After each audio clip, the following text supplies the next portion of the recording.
Okay, please be seated. Thank you, ma'am, sir.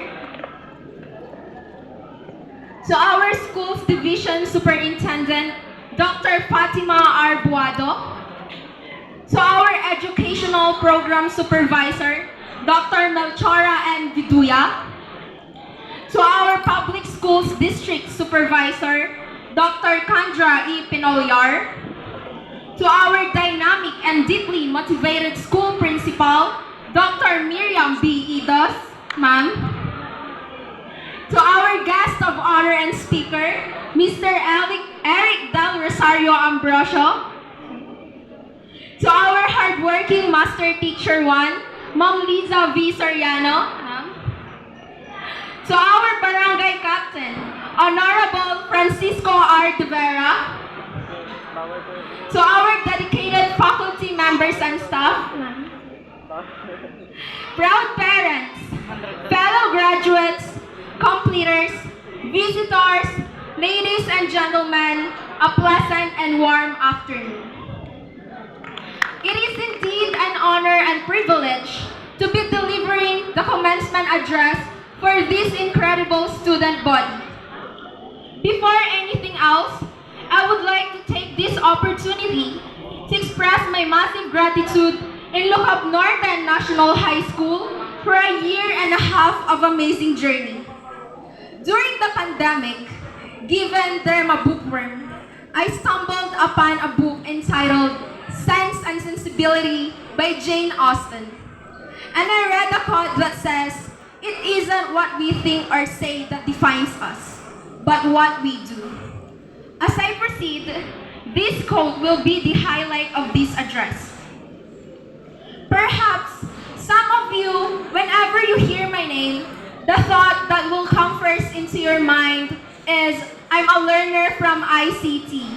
Or maybe, I am the SSLG president or an academic achiever. As ironic as it may sound, but I don't want to be recognized that way. I believe that it should not be the award that defines a person's worth. I think a person's value shouldn't be determined by a title. No matter how great or small your achievement is, you can gauge its size by the challenges you had faced to get there.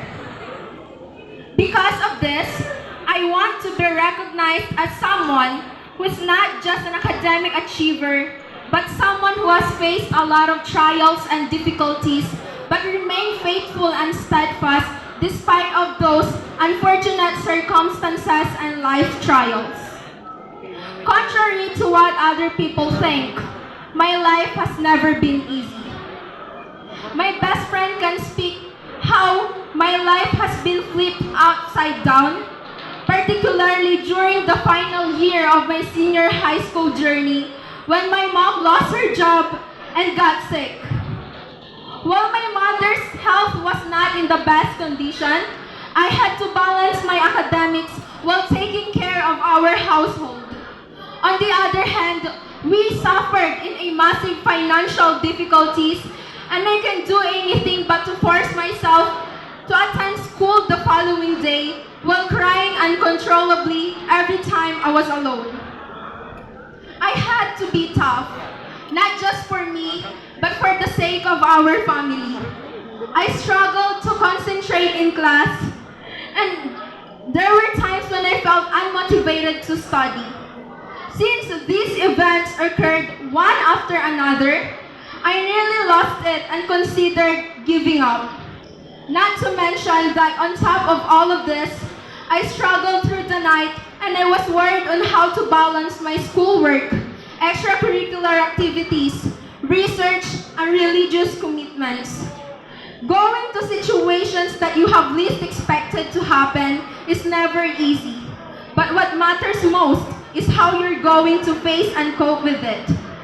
I use these difficulties as incentive to work even harder rather than letting them impede my progress and ruin me. To make the story short, I continued to be passionate about my studies, set greater goals, and put in the necessary effort to achieve them. I may have significant issues, but I also have a greater God who has supported and guided me on my path. I am aware that I'm not the only person who overcame challenges while in high school. Each of us, my fellow graduates, has a unique survival story that should be honored. Perhaps some people had it worse than mine, but I came to the realization that no matter what you're going through, your ability to overcome your challenges will always depend on your attitude. We must teach ourselves that life is not always bright. There will always be twists and turns along the journey to achieve success. But we must have the courage to keep going. At the end of the day, neither our successes nor failures defines us. It's our steadfastness and perseverance in pursuing our objectives. Because in my opinion, the significance of medals and awards is fleeting, and the mark you leave on the world is what you have become as a person. I want people to remember from my narrative that triumph always follows adversity, and the secret to triumph is by never giving up. I just want to express my sincerest gratitude to the people behind this success who continuously inspires me to keep going. To my parents, especially to my mama, thank you for all the love and unending support, for teaching me life lessons and values to become a better person, and for always doing your best to provide me the things I needed, even when we're lacking. To Papa, even though you're not here, I would also want to expand my thank you as you became my inspiration to become tough, to face life challenges with bravery. To my siblings, Kuya Jom and Laura, I hope that you're proud of your sister. To my Lola, who secretly gives me baon when I was going to school. To my Tita Sharon, who stands as my second mother, who gives me advices to study hard and do my best in school. To my best friend, Clyde, who's always there to accompany and listen without judgments, not just on my brightest, but also to my darkest hours. To my homie, Lucky, thank you for always believing in me since day one, for inspiring me to keep going, and for making me feel that you're proud of me. To Ma'am Irene, who treated me as their own apo, and for giving me free lunch meals. To my friends, Sheila, Thea, Wenzel, Mary Jean, Miles, Joy, and Mila, thank you for our friendship and for the unending support, for knocking in our house randomly to celebrate our achievements and bringing surprises. To the friends that I've made during work immersion, Joy, Joey, Francis, Arvi, Janelle, Hoover, and Lloyd, I know that you're there. Thank you that you became my companies and for making my immersion journey unforgettable. To the friends I've made in this school, Shane and Andrea, thank you for all the bonds that we've shared. To my co-SSLG officers, we may had a short time serving together, but I'm grateful that we became a group. Continue to serve as a leader and an inspiration to our schoolmates with or without the title. To my classmates, thank you for the lessons. We may not be perfect, not even a solid section. We had our misunderstandings and unclear interactions, but I loved all the moments that we've had. Above all, to the Father Almighty, thank you for your guidance, for giving me wisdom, and for the biyaya na higit pa sa aking mga pinagpanata. Hence, in behalf of my fellow graduates, I would like to take this opportunity to express my sincere appreciation to all who helped us in the realization of our purpose and the purpose of our aspirations. To the LNNHS faculty and staff, our heartfelt gratitude for all your efforts to ensure success of our school, for providing all opportunities possible. To our teachers, especially to our advisors, Ma'am Ann, for your endearing efforts of imparting education and wisdom, and for teaching us not only lessons from our textbooks, but lessons and values in real life. To Sir Paulo, for your patience during our work immersion, and for your efforts to check on us from the different institutions.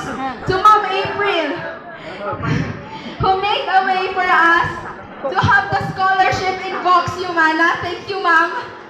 To Ma'am Lay Marie, for always ensuring fairness to each and every one of us. To Sir Jerome and Sir Alan, even though you only handled us during the first semester, we appreciate your efforts to teach us new lessons. To our beloved parents, thank you for all your sacrifices. Without you and your unconditional love, we won't be where we are. My dear batchmates, we should all be really proud of ourselves for never giving up.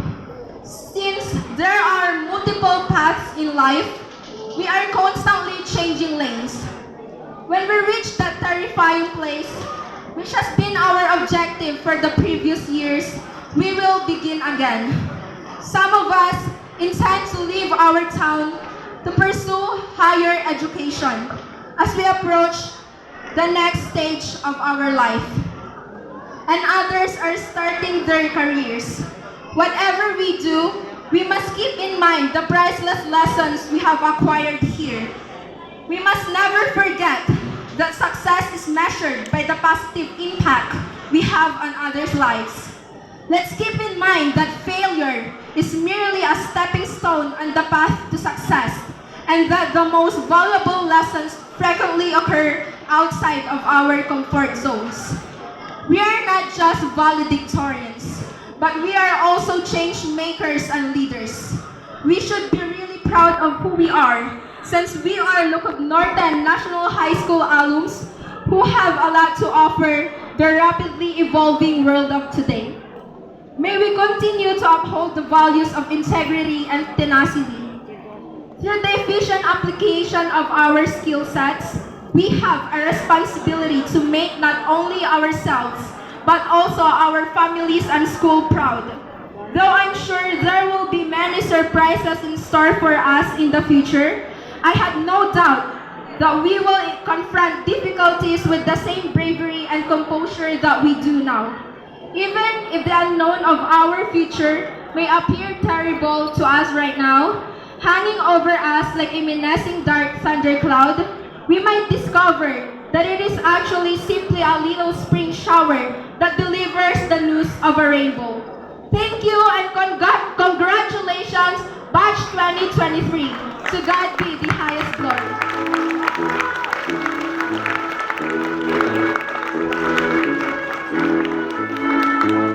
Miss Maria Risa Vicancino with high honors.